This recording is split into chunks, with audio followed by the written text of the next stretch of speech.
Hi, good evening, everyone, to all of us, like Prashant says. So, today we have Dr. Vladimir, and he's a Sanskrit and a Vedic scholar and has been responsible for many of us to sort of, I think, get into understand the world of the Vedas. For me personally, he's been my teacher for quite a few years when I was back in IPI. And there's there's a lot I think that he has to offer, and it's all about I think a world that we normally have no idea about the Vedas. So here's I'm hoping you'll all sort of come together and hopefully to go on a journey. Thank Mm, you, Vladimir. Thank you. Very Thank you, happy Divya. to have you here again. Thank you. Yeah, happy to be with you. Thank you for inviting me. And this is my home IPI for many years. We did studies together with Matthias, and over years, as ashramites coming together every Tuesday, we met in the evening and read through hymns to the mystic fire, to Ashwins, to Indra, to Mitra and Varuna. It was going on for years, on a regular basis. So, and it created some kind of a need to connect to the origins and to the beginnings. As Sri Aurobindo beautifully speaks about the Veda in his, there is a new volume coming up, as you know, Vedic and Philological Studies. It's a profound volume. Everything what Sri Aurobindo did on the Veda and was not published is there in that huge volume. So from there, if I read few quotations, what Sri Aurobindo says about the Veda.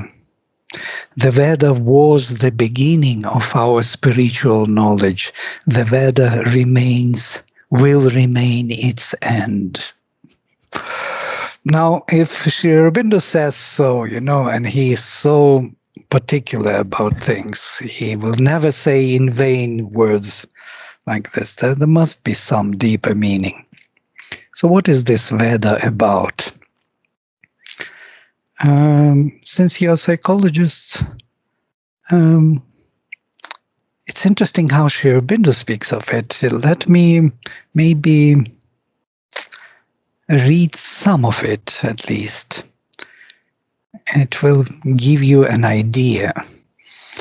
At the root of all that we Hindus have done, thought, and said through these many thousands of years, behind all we are and seek to be, there lies concealed the fount of our philosophies, the bedrock of our religions, the kernel of our thought, the explanation of our ethics and society, the summary of our civilization, a small body of speech, Veda. From this one seed developing into many forms of multitudinous and magnificent birth called Hinduism draws its inexhaustible existence. Buddhism too, with its offshoot, Christianity flows from the same original source. It has left its stamp on Persia, through Persia on Judaism, through Judaism, Christianity, and Sufism on Islam, and through Buddha on Confucianism, and through Christ and medieval mysticism, Greek and German philosophy and Sanskrit learning on the thought and civilization of Europe. There is no part of the world's spirituality, of the world's religion, of the world's thought, which would be what it is today if the Veda had not existed.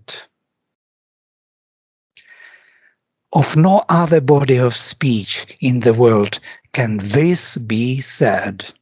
And these are just his notes from archives. It was never published. I'm just reading very rare quotations. Yeah? Now, just think about Indian civilization. Of course, nobody thinks of the Veda anymore. There are some gurukulas, these Brahmins you hear in the villages sometimes, all these mantras still going on, what it is all about, some marriages, marriage ceremonies, that's it. That's the ends there somewhere. Or some, people going to the temples, you hear in this loudspeakers, somebody is reading the mantras, and that's it. But truly speaking, if you trace back and see all the philosophies for which are coming, all the darshanas, all the brahmanas are based on the Veda. From Brahmanas, Aranyakas, from Aranyakas, Upanishads. Upanishads are trying to find that Vedic knowledge and put it into a new language, as Sri Aurobindo beautifully describes. And then Gita, and then Buddhism. Buddhism is denying the validity of Brahmanism because Brahmanism became too ritualistic and the knowledge was clouded with rituals. So Buddhism is fighting against it, and Jainism also brings another perspective on the same Vedic truth. So you could see that all the sects and all the Tantra and Vaishnavism, Shaivism, and just name it, pick up one, and you will see the reference to the Veda, constant reference. And that is something interesting. It gives us a perspective or gives us a depth of historical consciousness. And moreover, it is all maintained by one language, by the Sanskrit language, the same language through these many structures of consciousness, maintaining these developmental stages of consciousness. So we started with archaic, so to say, speaking Gepsarian language, then moved magical, mythical, mental structure. All of them are combined within one perspective, and because of Sanskrit language, maintaining this uninterrupted development of spiritual civilization in India. And that's why Sri Aurobindo says even today, the Veda is present in spite of everything. Many, reformations, many denials came and left. Buddhism came with this reformation and left abroad, didn't stay within India because there is a Veda there within India.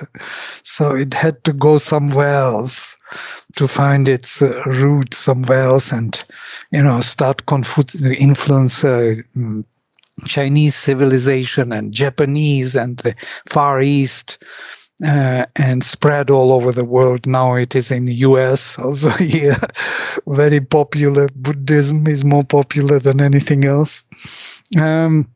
We have these mindfulness, vipassana, you see it everywhere, spreading. And that is the fruit of the Veda. It's quite interesting to think of the Veda. So what is this Veda?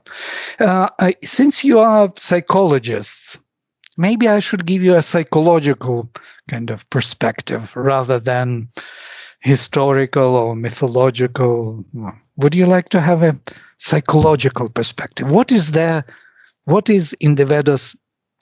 What kind of psychology is there? When we studied the Veda in IPI, we coined the term the psychology of universals. Yeah, and it's a kind of interesting term. Not psychology of individual, faculties, but psychology of universal movements, which is applicable to all beings. And not only human beings, but all beings, animated and unanimated. So to the whole universe. And that is something quite true about the Veda. So if I will look into, I have prepared several PowerPoint. Can we do PowerPoint? Maybe? Okay, great.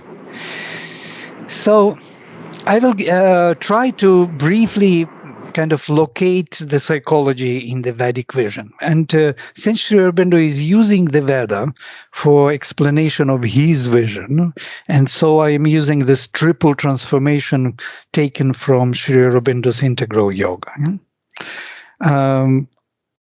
I will try to be very gentle with these terms because they may be new for you. So Sri Aurobindo says on the Veda is the earliest gospel we have of man's immortality. The central conception of the Veda is conquest of the truth out of the darkness of ignorance, and by the conquest of the truth, the conquest also of immortality.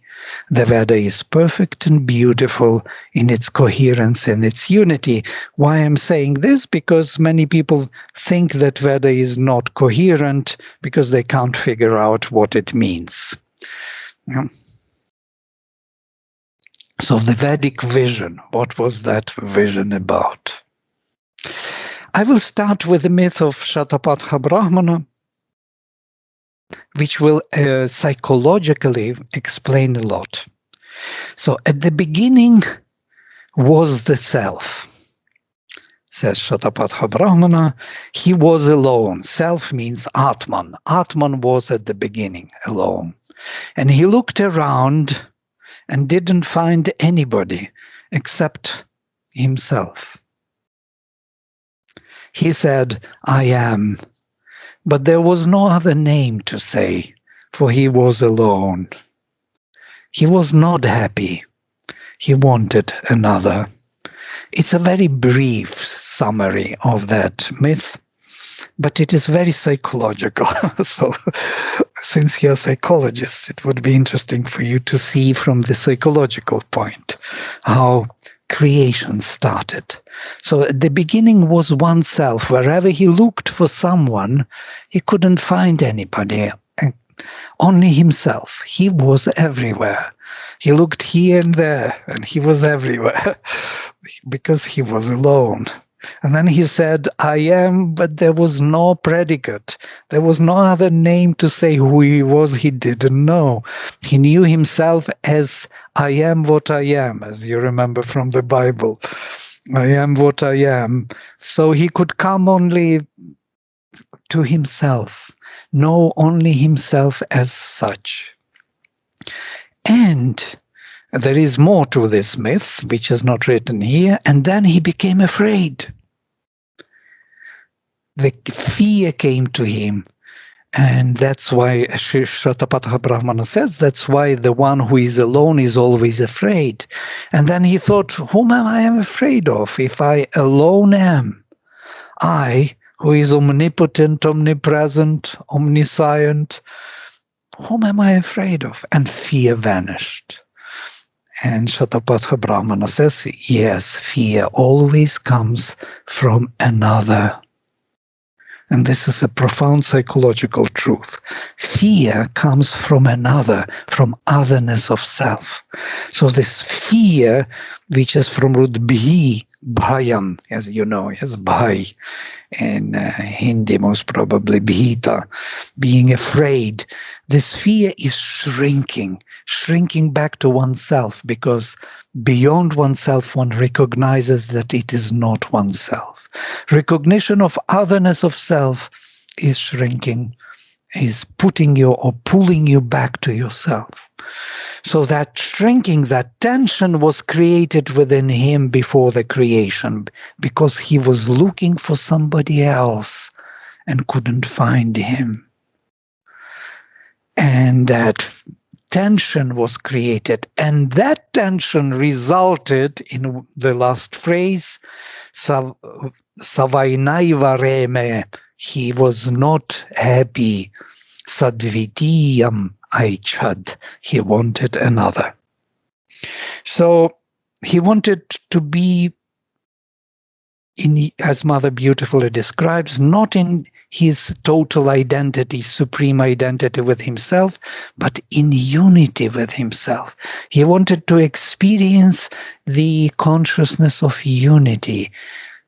And for that, you need some other self. So, how this multitude creation came into being? What would you do in his case? You are a psychologist. How would you create another? Can you create another? Yeah? You can switch on microphone and talk. It's great. In case, of course, Prashant and Divya, they know this trick, but some of you who are new, it would be interesting to know your ideas. How can you become another? What do you have to do? Imagine you are omnipotent, omniscient, omnipresent, omnipowerful. You are almighty. You're all the power, but you alone are. So there is no way that you can exercise your power, your knowledge to any other way but to yourself.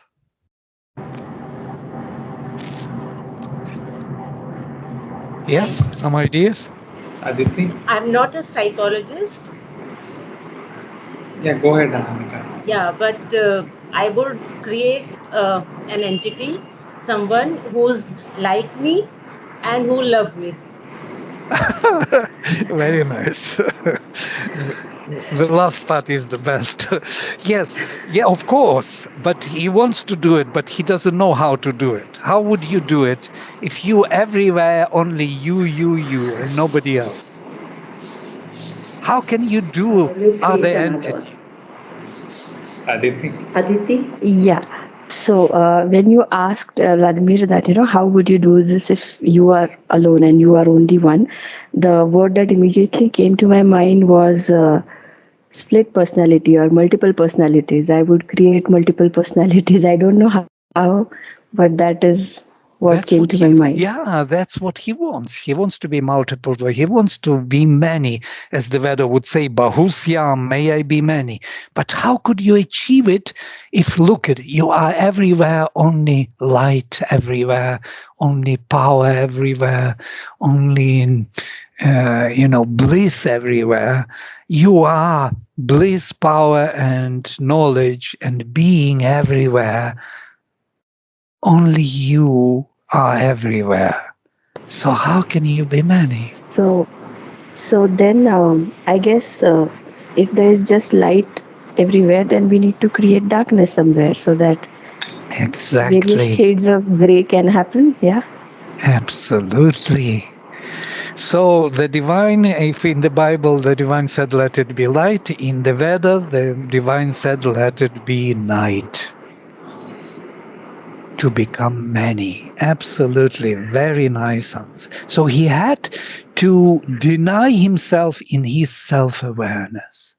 He had to forget himself, that he is himself, in order to start the life of another. This is the key of the Veda. We can see it everywhere. So, the first creation, the eternal night. Night, says the Veda, was born out of the shining truth of the supreme power. From the night, the waters of the inconscient came into being, and from the waters of the inconscient, the time was born, the creator of all that moves. Now, this is nearly the last hymn of the Veda. Yeah, the last will be after this, the hymn of unity. This is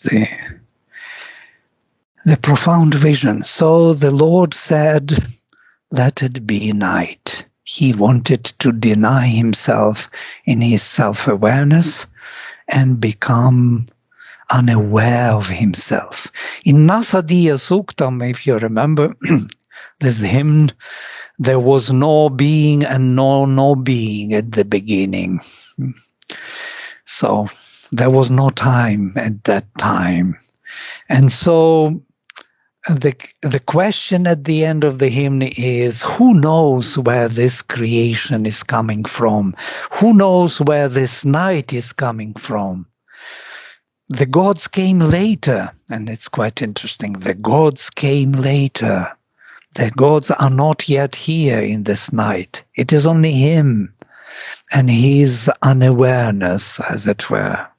So maybe he knows, the Veda says, Adhyaksha in the highest heaven, or maybe even he doesn't know.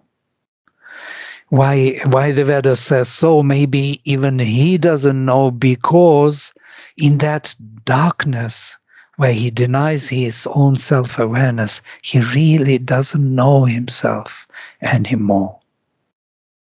This is the beginning of the beginnings. The night was created. Yes, very nice. So there is another from Aitareya. Out of himself he cast a luminous shadow. All these worlds, from the superconscient to the inconscient, gradually denying himself, withdrawing his supreme knowledge from his supreme power, becoming unaware of these worlds as himself. So he who is supreme power and supreme knowledge withdraws his knowledge of himself from his supreme power, letting supreme power be unaware of his own being, consciousness.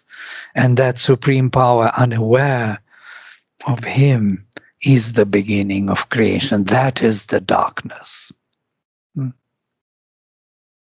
The darkness is nothing but the light which lost its contact with the Supreme.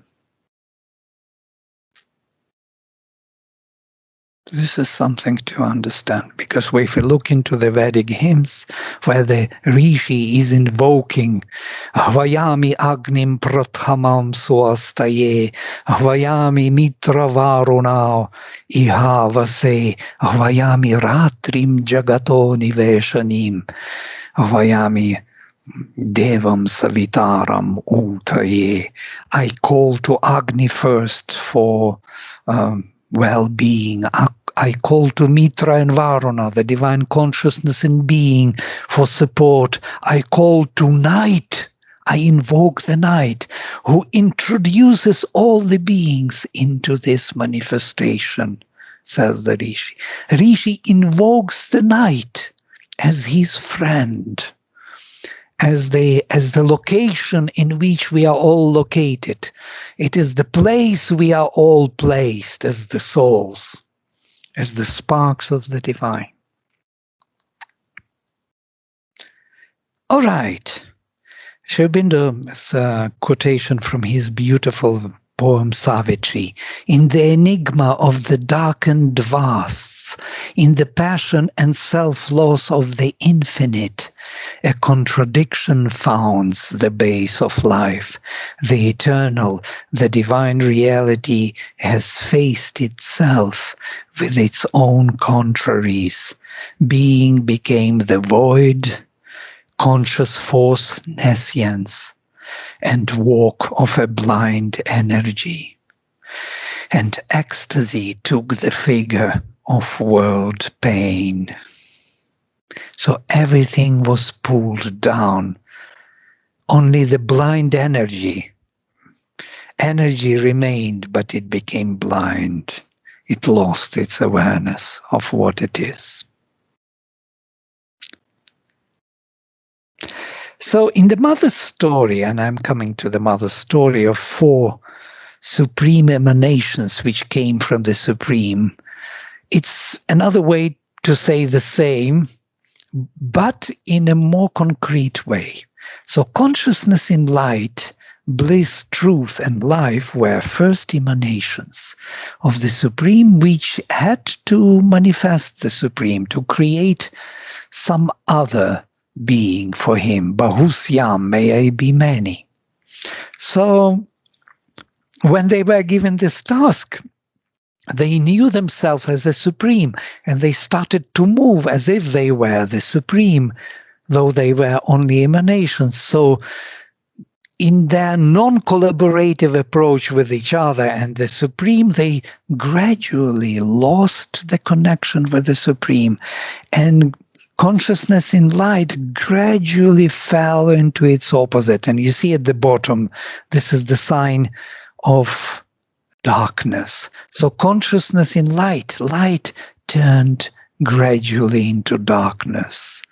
Bliss, which is next, turned gradually into suffering and pain.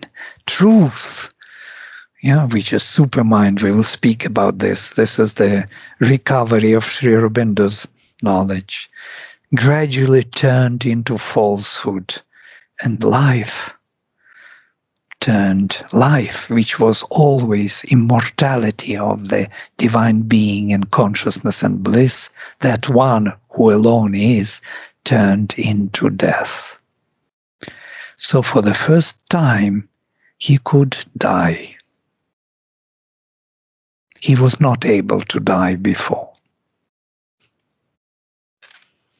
Now, they dragged, so the consciousness in light which fell into darkness dragged the bliss into suffering, which dragged the truth into falsehood, and which finally made possible for immortal being to die.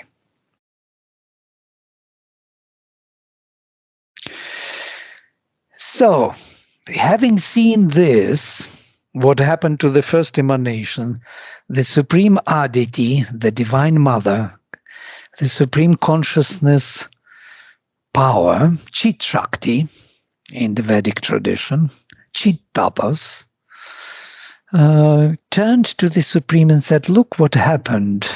Supreme is there and she is his Shakti, his awareness. What shall we do? Mother says this. It's in her story to the children. It's like a fairy tale. And Supreme says, find a deeper, more powerful light, more powerful bliss, more powerful truth within me, infinite being, more powerful life, and precipitate these fallen emanations. Go down with a greater light, and with there, from within of their fallen being, bring them back to their self-awareness. Redeem them. It is the beginning of redemption.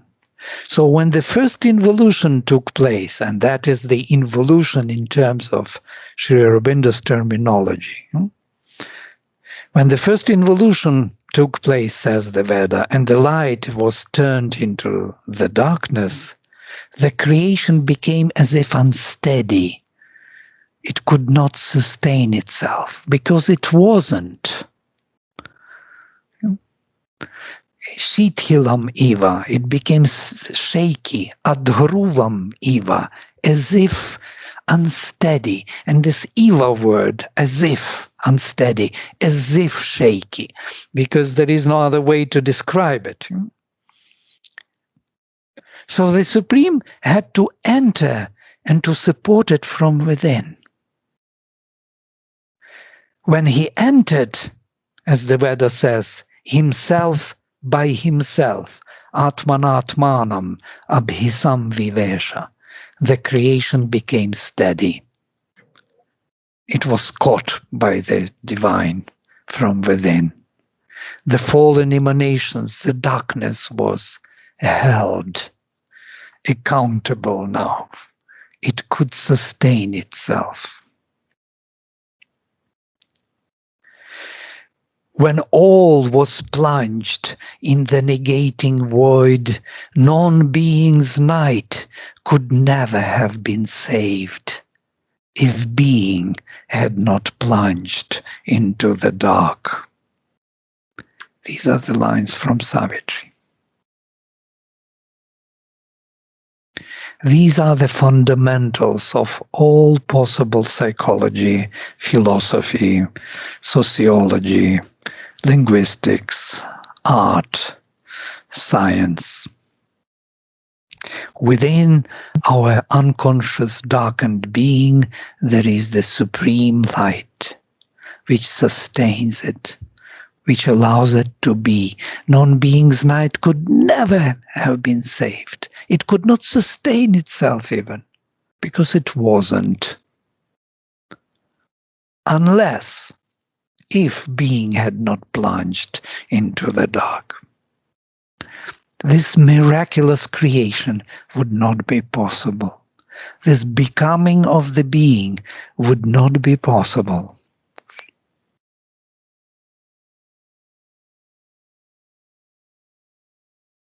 Yeah? If you have some questions, you can always interrupt. So in the mother's story, in order to repair the fall of the first emanations, the Supreme Mother Aditi delegated out of herself the force of love, that very love which was mentioned before, which we all, as psychic beings here, represent. We are the sparks of that love towards the divine. That self-love of the divine we represent now and seek the divine in this darkened being, which has plunged into the darkness of the first creation. In the Vedas, it is Agni, the divine will, the first avatar who lay down and hid himself within the darkness, the immortal among mortals. It is because of his presence that everyone is evolving, seeking after the higher knowledge of the Supreme. The evolution takes place from now on. Everything is seeking the divine because the divine is within, seeking itself in this darkened universe and wants to find it himself outside somewhere. Reaches out to all the forms, builds all the forms more and more suitable for the spirit, evolving, pushing them to evolve towards more and more perfect beings which will manifest the divine consciousness. Yes? I hear the microphone. Maybe somebody wants to say something. I don't see you, unfortunately. I see only the one person. It would be nice if I would see your faces. I would know where I am. I am in all these presentations. Can't see all. Does it make sense until now, or it's just total mythology? For me, it is a light which is actually opening everything, opening all the secrets. That's why we are built in a double form. We have parts in us which are not conscious of anything. It's like our surface being, yeah? Our body, physical body, our skin. It's the least aware of the being, of the Supreme. And then we go deeper into the vital being, into the mental, into the soul. And closer we come to the center, the more we are aware of our Supreme origin. We have the whole gradation from the most aware being within us to the most unaware part in us. So we embody the whole universe from the most aware to the most unaware. This is the duality of our being. A constant dialogue is going on, and that is the psychology. We are always asking, we are always dialoguing between the inner self and the outer needs of the being. There is a constant ongoing interaction between the two. Notice what you are doing during the day, every moment of your life.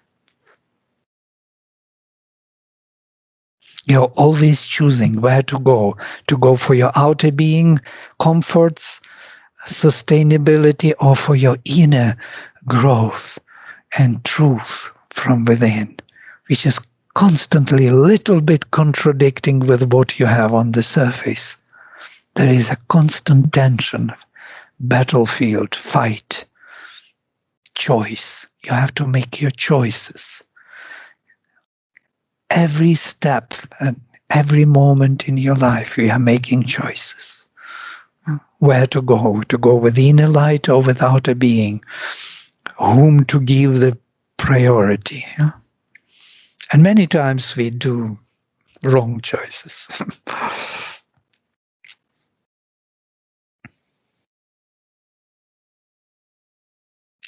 So when Mother descended into the darkness of our inconscient being, she found at the bottom this beautiful picture by Huta, the supreme first avatar who was laying down at the bottom of the inconscient, that very first light which entered. And for the first time, as Mother says, this being opened its eyes. It was neither he nor she. Yeah. So it is because of that light within the darkness. This is the secret of the Veda. The secret of the Veda, there is a book which is called The Secret of the Veda by Sri Aurobindo, is that within our darkness there is a hidden light which makes all things happen in this universe.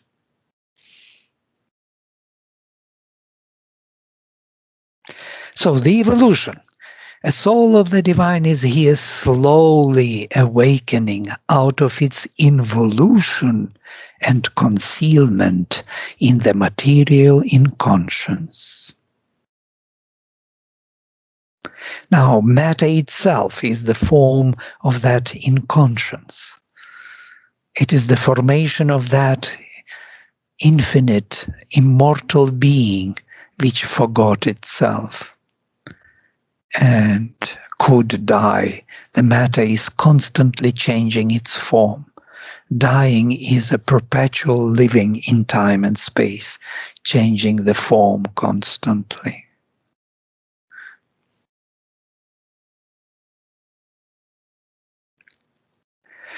He sleeps in the atom and the burning star. He sleeps in man and God and beast and stone. Because he is there, the inconscient does its work. Because he is there, the world forgets to die. The world forgets to die. It had to die, but it forgets to die. This perpetual life or perpetual death is a constant living. It's going on, and the world is not exhausting itself. These, laws of preservation of energy are still here. The energy is changing form to another form, going on and on and on. The world forgets to die because he's there within. He sleeps in the atom and the burning star. He sleeps in man and God and beast and stone. Because he is there, the inconscient does its work. Because he is there, the world forgets to die. So Sri Aurobindo says that terrestrial evolutionary working of nature has a double process. This double process is important for us. There is an outward visible process of physical evolution, with birth as its machinery, for each evolved form of body housing its own evolved power of consciousness is maintained and kept in continuity by heredity. That's why we have children, children have children, we have grandchildren, grandchildren, and so on.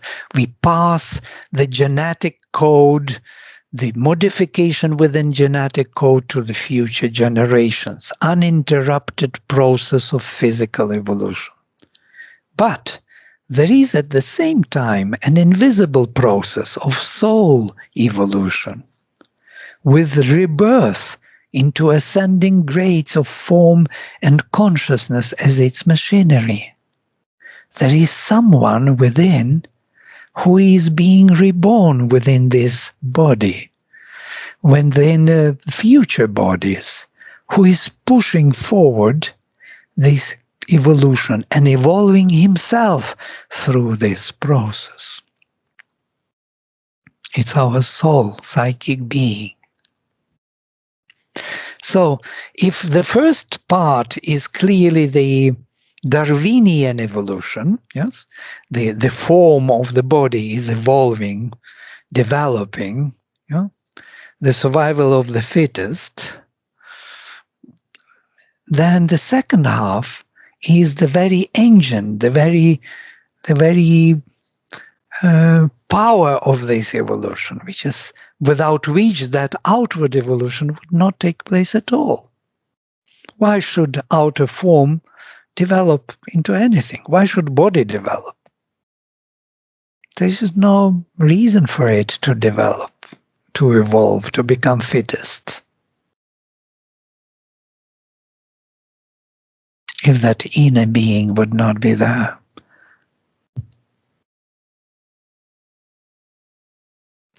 And that psychic being is a very key to psychology. Yes, psychology and psychic being, just notice how beautifully it fits. So if you want to, to find or to define a new psychology, that has to be built around this being which is evolving here and pushing the whole evolution forward. I will skip the whole vision of the philosophical vision of Brahman spirit levels unless you need them. I'm sure that this is a well-known thing. But I want to come to this. Sri Aurobindo speaks about, in psychological terms, the true being may be realized in one or both of two aspects, the self, or Atman, and the soul, or Antaratman, the psychic being, Chaitya Purusa. In the Vedic, in the Indian tradition, Vedic didn't have Chaitya Purusa. The difference is that one is felt as universal, the other as individual, supporting the mind, life, and body. So we have two beings in us. One is above the head, that's what we call Purusa, or the witness consciousness, which is witnessing everything what is happening within ourselves. So to say, standing behind, unborn self, Atman, and there is inborn self within the heart, behind the plexus solaris, behind the heart center. There is deeper within some presence of Antaratman, inner self, or psychic being. And between these two, there is some interaction going on. So the second one within the heart is the projection of that unborn self, which is witnessing everything what is happening within us and without us. So when one first realizes Atman, one feels it separate from all things, existing in itself and detached. When one realizes the psychic being, it is not like that. For this brings the sense of union, that very union he wanted to experience with the divine, and dependence upon it, and soul consecration to the divine alone, and the power to change the nature and discover the true mental, the true vital, and true physical being in oneself. Both realizations are necessary for this yoga, for integral yoga. So we need to have two realizations, and between them there is a fundamental difference. It depends what realization or experience you had. If you had the experience of unborn self, it is what is known in Indian tradition as Mukti, separation of Purusa from Prakriti. When Purusa is becoming aware of his own being, his own existence, separate from nature, unborn self. He is mukta, he is free from nature, free from whatever she does, good or bad, doesn't matter. He is unborn. He was never born and will never be born. He is always there, always watching. But that is one realization, yes, which is well known in India. We call it moksha, mukti, nirvana. These are the realizations, and the whole Buddhism developed in that direction. Hinduism developed Advaita Vedanta to find that unborn self. Sri Aurobindo himself realized Purusa, witness consciousness. That was his first realization, by the way. He had a teacher, Vishnu Bhaskar Lele, who met with him, and they started meditation, and he told him, you have to do one thing. You have to observe your thoughts coming into your mental field from outside, and when you see them concretely coming in, you cast them away. That's it. That's the whole instruction. So Sri Aurobindo started to observe his mental being, viewing it, and when you observe your mental being, what happens is that you slowly separate that witness consciousness within the mind is becoming split gradually, slowly. And then he says, my consciousness rised high above my head, and from that height I could concretely see my mind and thoughts coming concretely from outside. First I saw one thought coming from outside into my mental being, then another thought. They were like a birds in the windless air, yeah? Kind of coming in.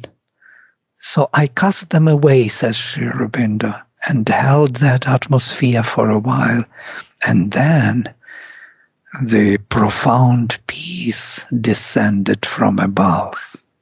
And that was the silent Brahman, that nirvanic experience. There was a silence established in the whole being, which could not be disturbed by anything. That is what he calls separation of Purusa from Prakriti, witness consciousness. He saw himself like in the movie, he says. Like you see others. He saw himself as he sees others. He was one of them.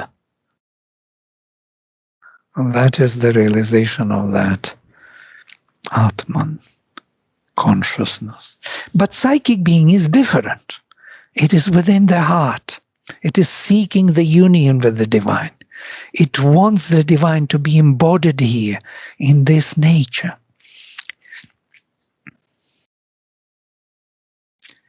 So let me summarize this presentation. The first creation was the fall of the spirit, which laid out the field for its future manifestation. All the levels of consciousness were unfolded gradually, creating all the worlds in the involutionary order, from light to darkness, from superconscient to inconscient, from spirit to matter. The second creation was a plunge of the Supreme into the darkness of material inconscience, bringing the aspect of the self into existence in terms of individual growth and realization. And now the many is becoming possible because the individual is born finally, who can relate to other individual, the supreme individual relating to other supreme individual, unaware of himself on the surface but aware of himself within.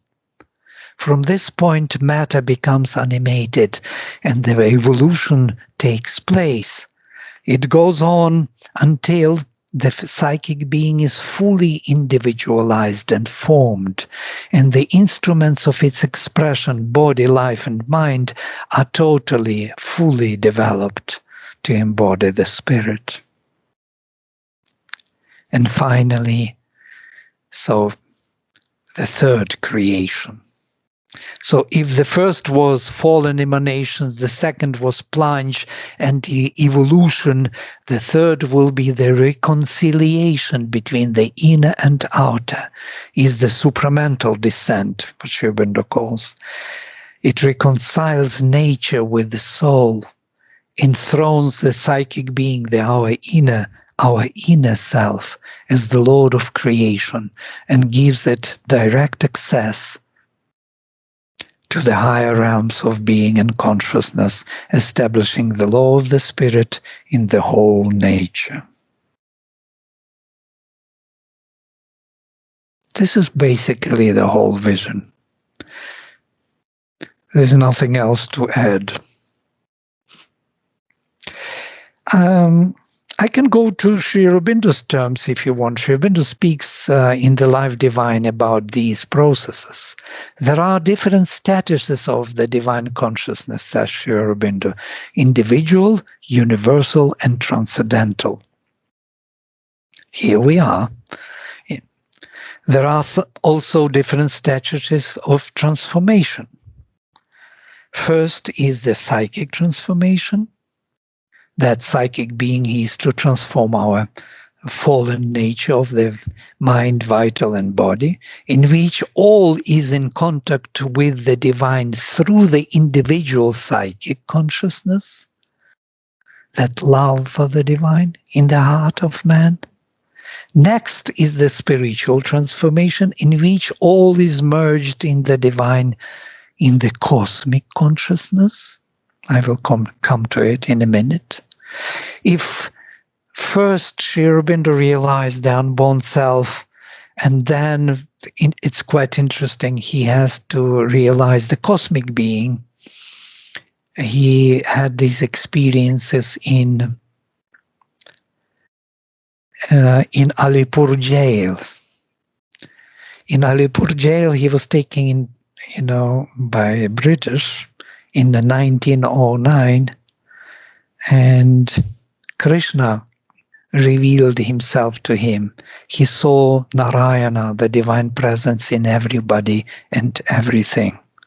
He saw Krishna in the inmates of that prison. He saw him in the bars of his cell where he was sitting. He saw him in the tree which was giving him shade. He saw him in the judge who was judging him, in the procureur who was there. Everywhere he saw Krishna looking at him and smiling at him. That was the realization of that vast universal consciousness where Narayana, Krishna, is seen everywhere.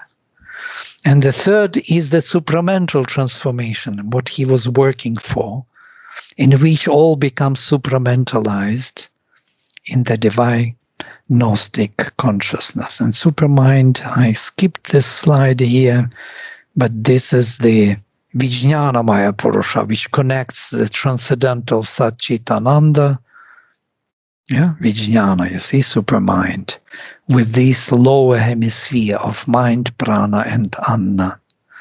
So,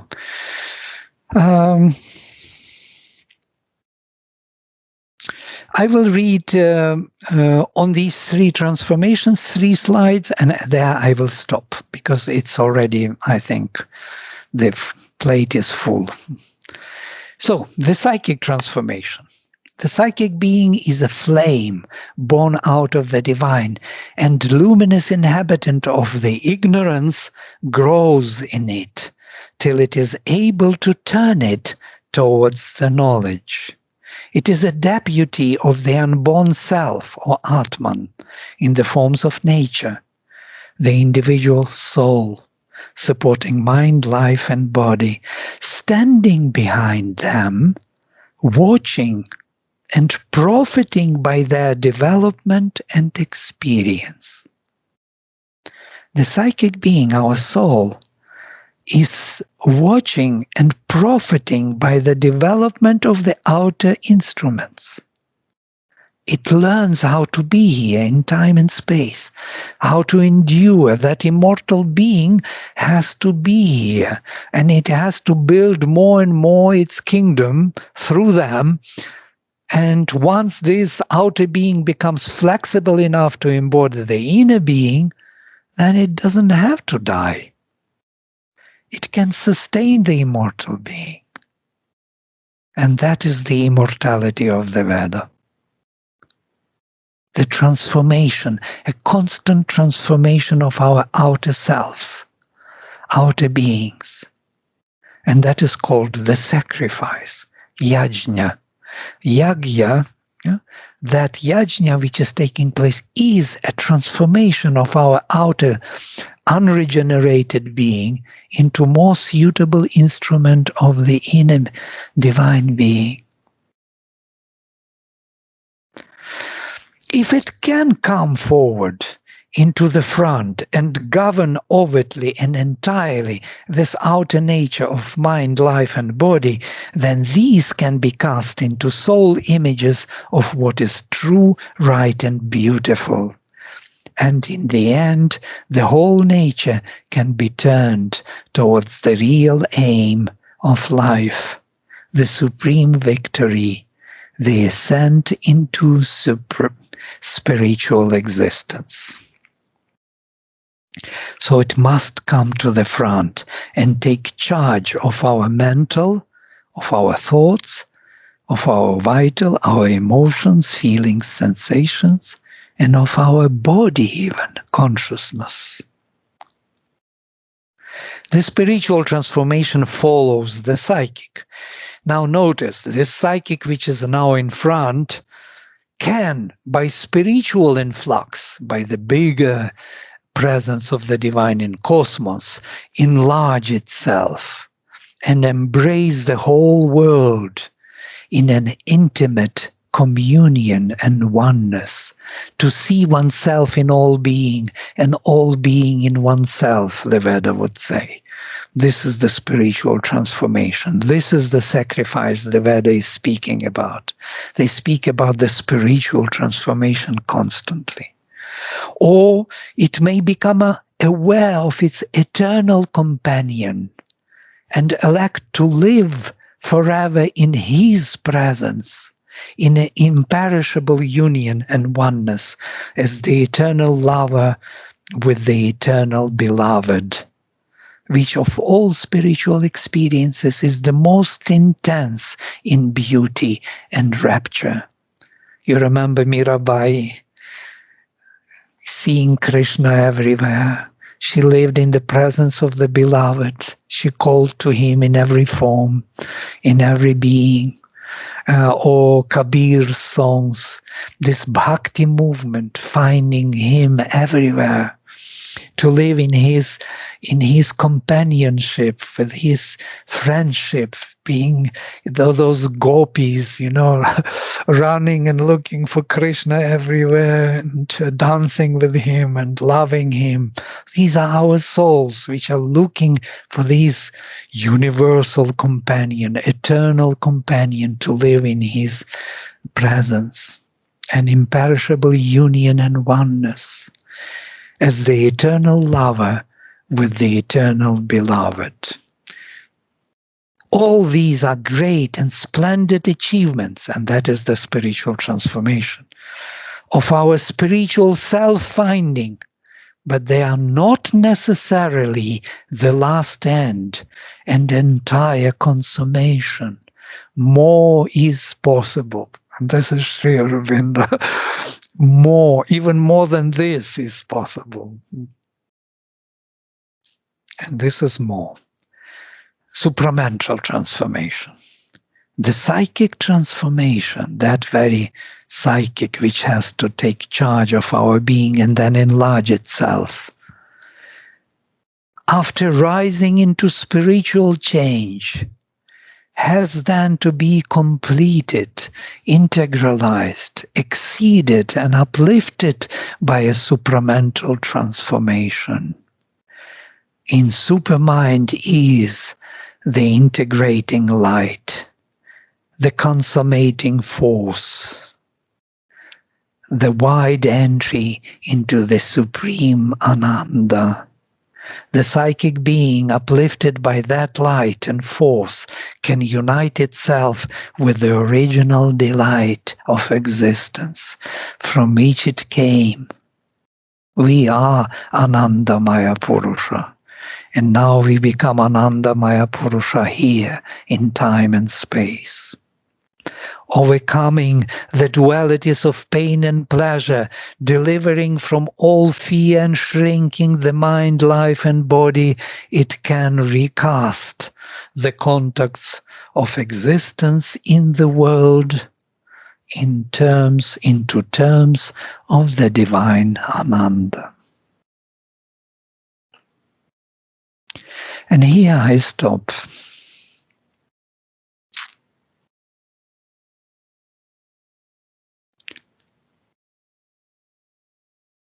So I had to give you the vision. Yeah? This is the vision.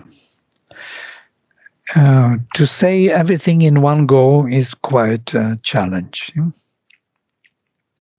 Within 1 hour, to give you the beginning and the end in psychological terms. Now, if you have some questions, observations, clarifications, please. It would be nice to interact. All your doubts, please cast them. I want to hear them. Chaitanya? Yeah? Thank you, Dr. Vladimir. This is really enlightening.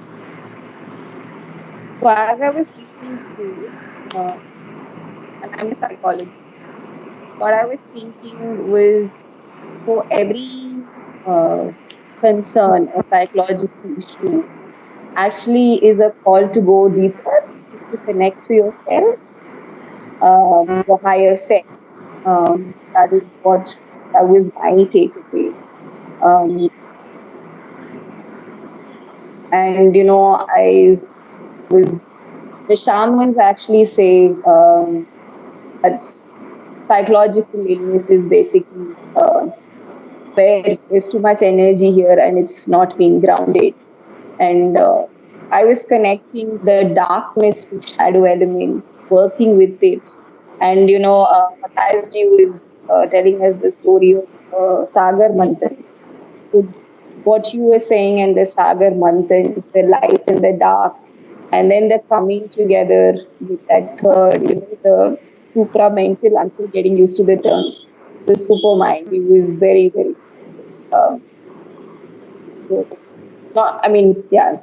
it was more my way of connecting, just how I brought it together. I can see only the top of your head. Can you just show your little more face? Oh, okay. Sorry. Yeah. So I'm just trying to connect it all. And you're going higher and higher. That's why I see only the top of your head. Would you, it was very nice connecting it this way. I'd be really happy and keen to hear your thoughts on it. Right. In the Veda there is no, you see, even this mantra now of the it is another myth of immortality, where the immortality is finally churned out of this ocean. Yes. But before the immortality was, the ambrosia was found, amritam was found, there was a visham, there was a strong poison which could destroy the whole world, and Shiva had to drink it and get his Nilakantha, he is called, with blue neck, because he stopped that poison there within the throat. So there are many, many interesting implications about this interaction of light and darkness. And we can see in this presentation that the darkness belongs to the first creation. Whereas the light, which is within the darkness, is that light which entered and manifests itself through the darkness, bringing it back, as it were, to its own, so to say, origin, to its own self-awareness, so that darkness is becoming more and more illumined by the light which entered. And these are the archetypal thinkings which we can find. So we always deal with the same issue in psychology also. We have to bring more clarity, more consciousness to the places where they are not clear, where they are darkened, where they are not visible. We have to see things to make them luminous. And once they are luminous and visible, then our role is finished, basically. And the transformation took place.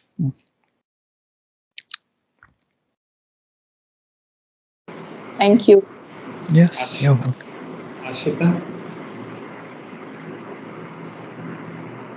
Thank you so much.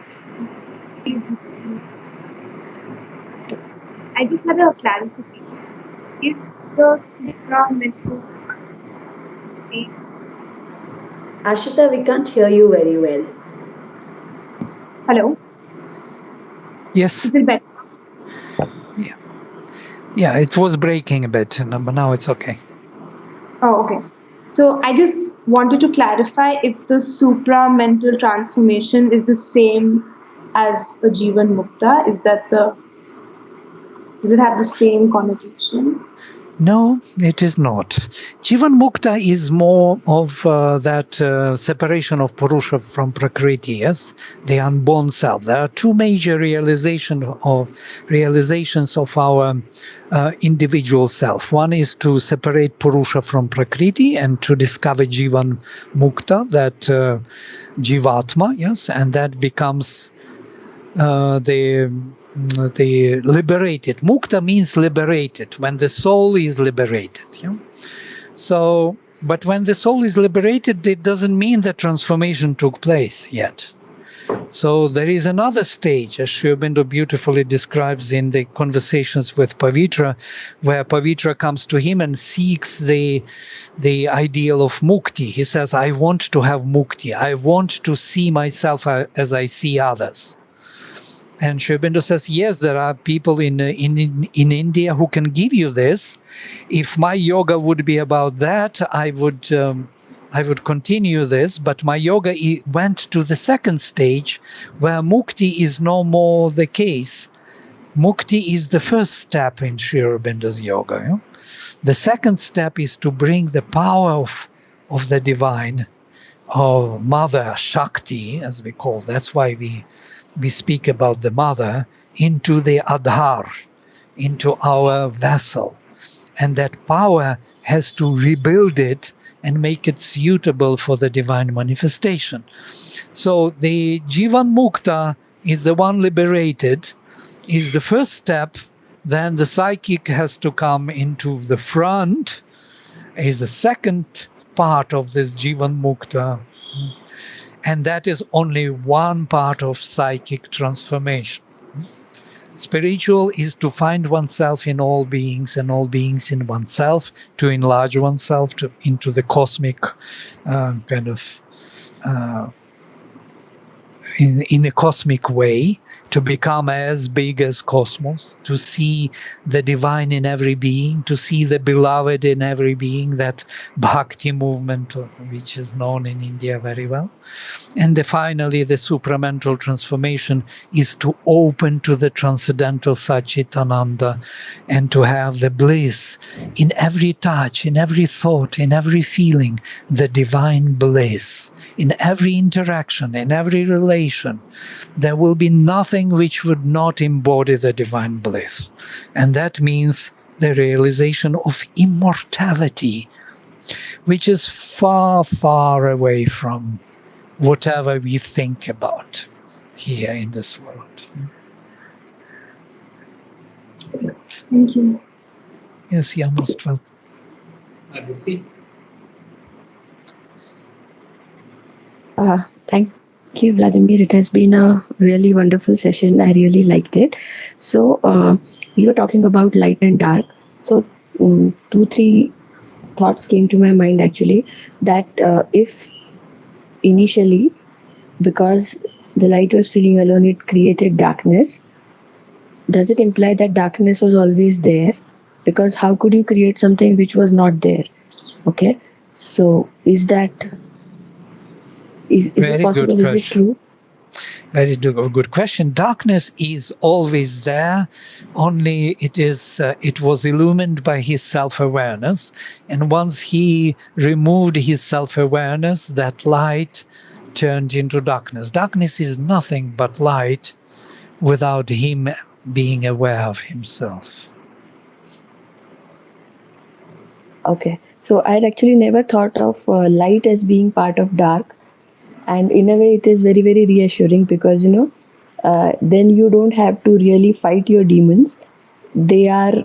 It is kind of light is there in them also. You just have to kind Abs- of bring them home. So that is, it's a relief almost knowing this Absolutely. concept. Absolutely. And by the way, light and darkness in the Veda is described by the two sisters, dawn and night. They are twin sisters, and they come together.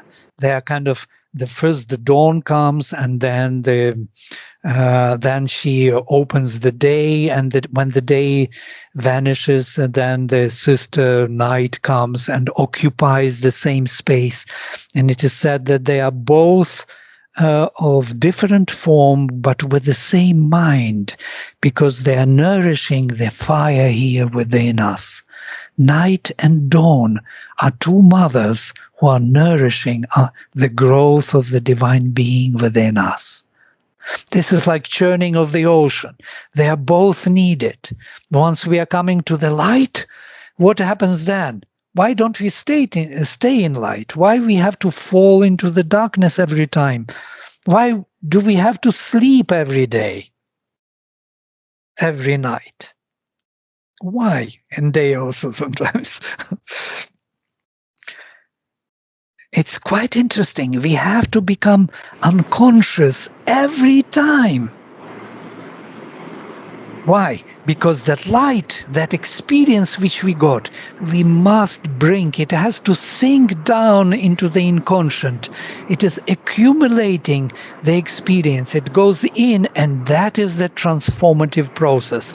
Constant sacrifice. Whether we want it or not, we are doing it every day. We are transforming that darkness into light by this, what we are doing. Thank you. Yeah. Niharika? Hi, Vladimir. Thank you so much for that beautiful, beautiful presentation. I was wondering if you would say that the psychic being is like a bridge between the ego personality and the Atman. Because just right now you said the first stage is to achieve mukti with the Atman, and then the second stage is to get in touch with the psychic being and live an embodied experience in this material reality. But could it also happen the other way, that the psychic being is the bridge and we don't ever achieve mukti or in the connection with the oneness or the Atman in this life? Or is it not really that separate in experience at all, the two dimensions? But by the way, you're absolutely right. There are other ways. I was speaking that separation of Purusa from Prakriti, it was the method by Sri Aurobindo. But when Mother came, she actually changed the whole yoga, and Sri Aurobindo preferred and spoke about this many times, that the awakening of the psychic being is preferably to be first. Once the psychic being is found, that there will be no more mistakes within our being searching for the divine. And psychic being is an evolutionary being, and it's quite interesting. It evolves. If Jivatma is not evolving, yes, that witness is not evolving, not born, then psychic is evolving. And psychic is loving the divine, whereas Jivatma doesn't have any sense of love. It knows itself as a divine. Yeah? It is the divine. But the psychic is seeking for the divine manifestation, seeking the divine presence, aspiring for it. That is the aspiration in the heart, loving the divine. Yeah? And the gods, for example, as Mother describes it beautifully in Agenda, they are typal beings. They are beings which are not evolving. They are there in the higher hemisphere, and they are called upon by our psychic being to come down and to help the psychic being to grow and to occupy more and more space in the mind, in the vital, in the physical. That's the Vedic yajna, yes? Why the gods are involved. We involve them because Yajamana, or our psychic being, who does the sacrifice here, who does the extension, needs their help. Needs the help to extend, to grow in this nature which is darkened. Yeah? And they come and they bring with themselves some divine influence and power which illumines and opens the way for the psychic to grow. They nourish that process. So when Mother describes that the gods were there and she once invited, they all were coming to the meditation and they were sitting, Ganesha and other gods. And once the Durga came to the Mother, and she was so proud of herself, and because the gods are very proud of themselves, they think they represent the divine. They think of themselves as the divine. And Mother gave her psychic being to try out. Well, it's difficult to understand, but she could do it. So Durga took the psychic being to feel how it feels. And she felt for the first time love for the divine. And she said, this is so powerful and beautiful. From now on, I will be the bhakta of the divine. She wanted that love. That love is a unique quality of human beings. It's not a small thing. It's a huge thing. That inborn self, psychic being, is the mystery of the whole creation. It is how he wanted to be many. Bahusyam, may I become many. That is him, the Supreme, here in individual form, seeking himself, union with himself. It's even more than gods can do. The gods want to have that taste of Amrita here, and that is the soul of man which can provide for them that experience.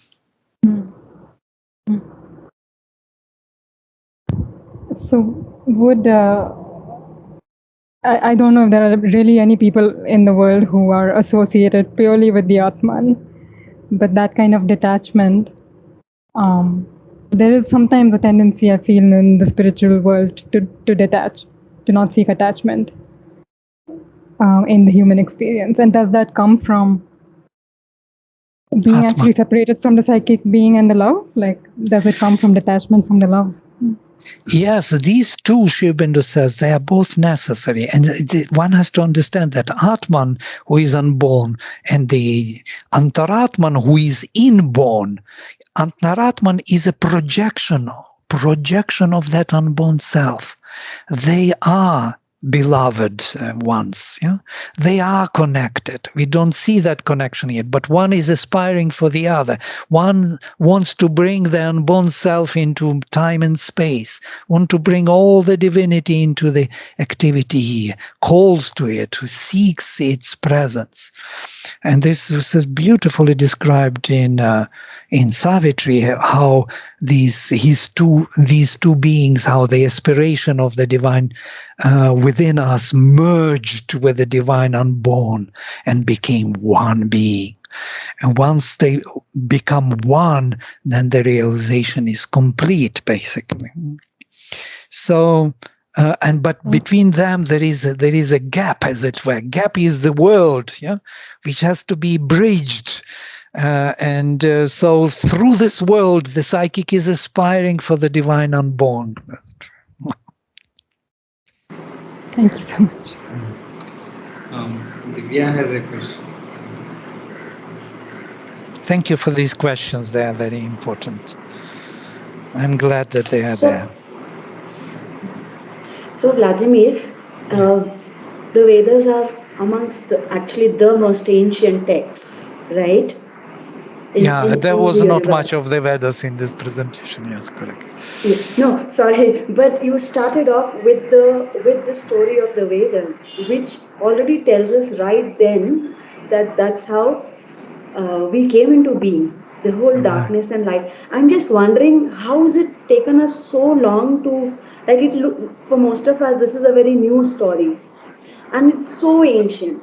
So I'm just trying to figure out, like, why, how are we so totally ignorant of, like, how are we ever going to get to the light? Because we are just listening to the story now, and this is from the most ancient text. So how many more centuries before we can actually think of forget I mean even understanding this stuff?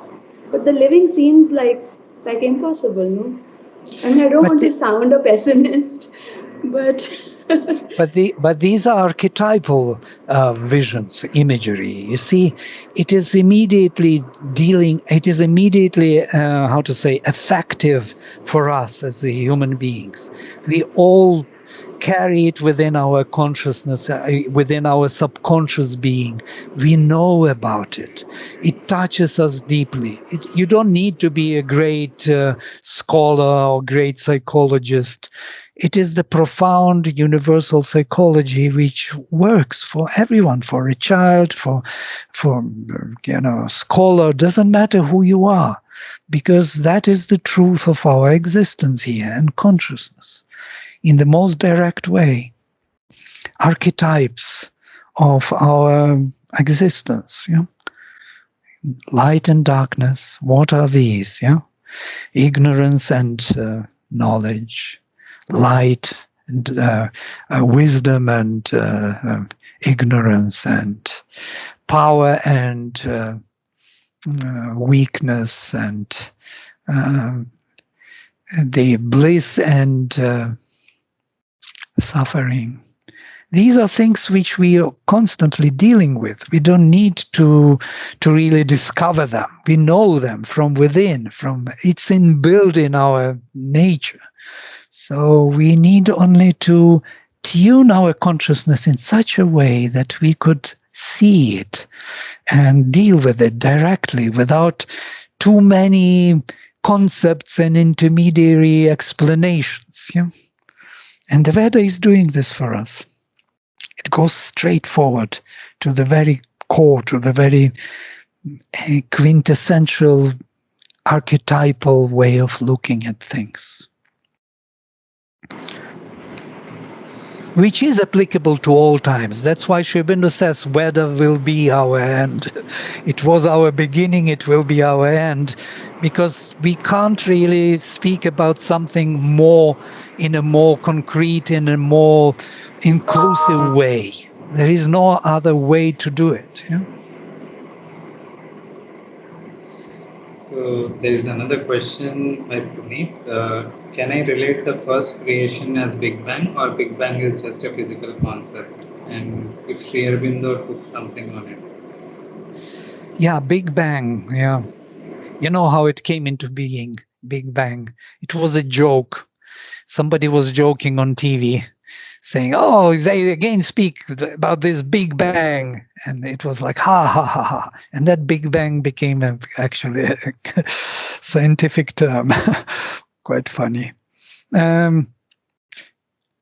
But yes, Big Bang is already I think the second creation.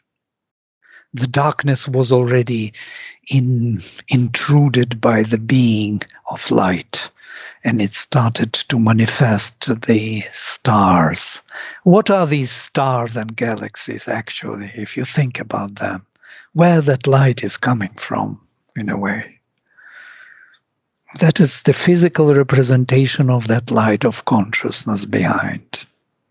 It's a physical symbol, representative of consciousness behind. On the physical plane, it will be translated as the physical light. And what do we know about this light? We know hardly anything. We do not know what photon is. Those who studied physics, they know that we know hardly anything. We just never caught that photon. We can split it into the colors and whatever, and see the result of it bouncing into something. We speak about them as electrons, but even electron, we do not know what it is. So our knowledge is really is hardly there about this light and how we see.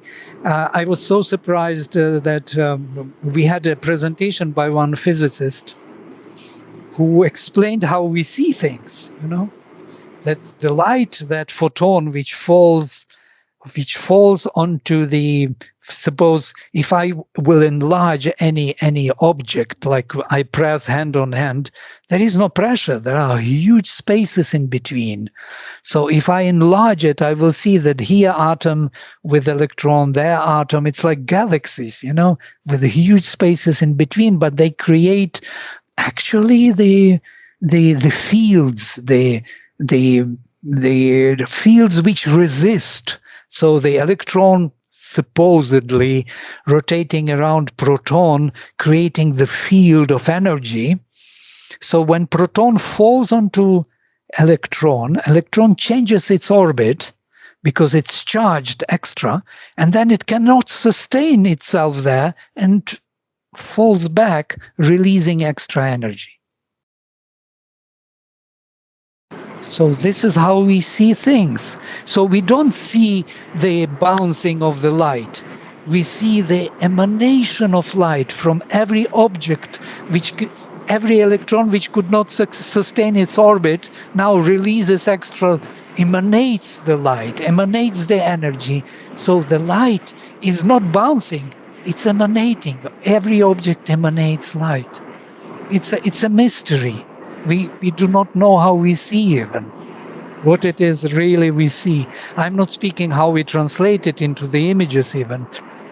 It's another mystery, how we see objects, why these objects we see, and so on and so forth. What are they about?